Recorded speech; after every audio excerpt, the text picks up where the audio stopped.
Hey guys, and welcome back to another video. As I promised in my last video, which was some suggestions for Halloween, I have a review of the book Ring by Koji Suzuki. I read it on my Kindle, so I have this terribly unflattering cover, but I will put a screenshot or picture of the actual cover on the screen for the rest of the video rather than holding this. So as I said, the name of the book is Ring and it is written by Koji Suzuki. It has 282 pages and was first published in 1991. The book that I read is obviously translated because the book was written in Japanese, so it will suffer a small bit from that, but I will discuss that later on in the video. Now, you may all know the story of The Ring from the film, however the book is very different in my opinion to the film, so I will deal with the actual book that I read first and foremost, and then as I go through I will kind of discuss, and you kind of get the, if you've seen the film, you will kind of get the differences between the book and the film. So the book is set in modern day Tokyo, and the main character is an investigative journalist called Kazuyuki Asakawa. And I apologise if I just butchered that name. But the story follows Asakawa throughout, and it revolves around the beginning of the book when 4 teenagers die of sudden heart failure.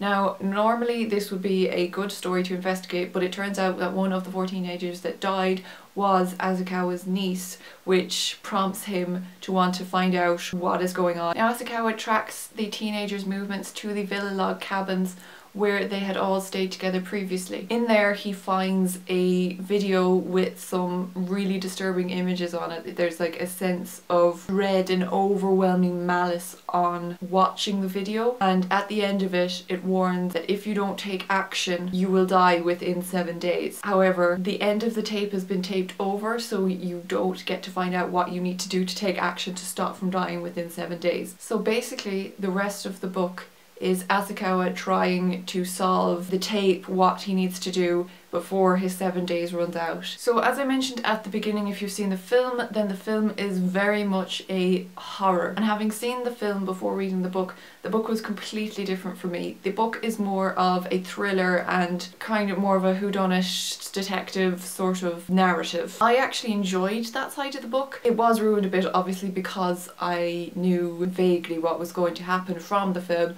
but the end and the way they get to it is so different to the film that it's still enjoyable to go through the whole story with the 2 guys as they're trying to basically in a race against time to not die and solve the mystery of the videotape. As I said, the book is a translation from Japanese and it does suffer a bit from that. There are some sentences which are quite stilted and haven't been translated great. That's a fault of the translator, not the writer, and obviously I don't read Japanese, so I can't tell you if that's how it was written or not, but I feel like it was a fault in the translation, not the way it was written, because the pacing and the suspense that's in the book itself, I don't think he could have kept that level and then just made these minor mistakes the whole way through, so I feel like that is purely on the translation side. As I said, I don't know this, but this is all my feeling on the matter really.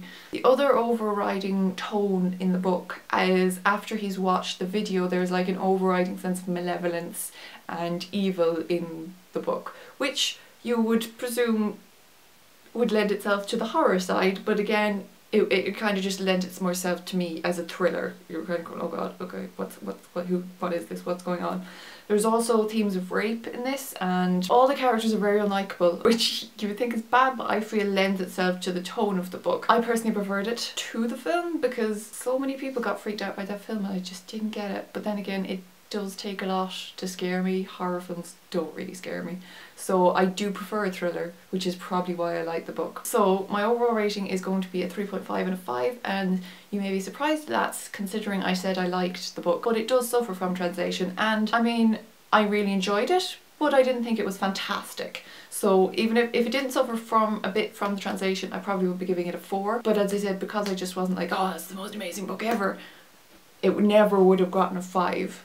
So yeah, but I really enjoyed it and I think it's worth reading. I don't think any of the issues I've said would take away from it. I still think it's a really good read, and it is the first in a trilogy as far as I'm aware, which I haven't read the other 2, though I would definitely read the next ones. So yeah, if you are interested in picking up Ring by Koji Suzuki, then I suggest you do it. So yeah, that is it. I hope you enjoyed this video. Please give it a like if you did, and please comment below to tell me if you have read this book and what you thought on it. I hope you're good. Thank you for watching, and I will see you in my next video. Bye.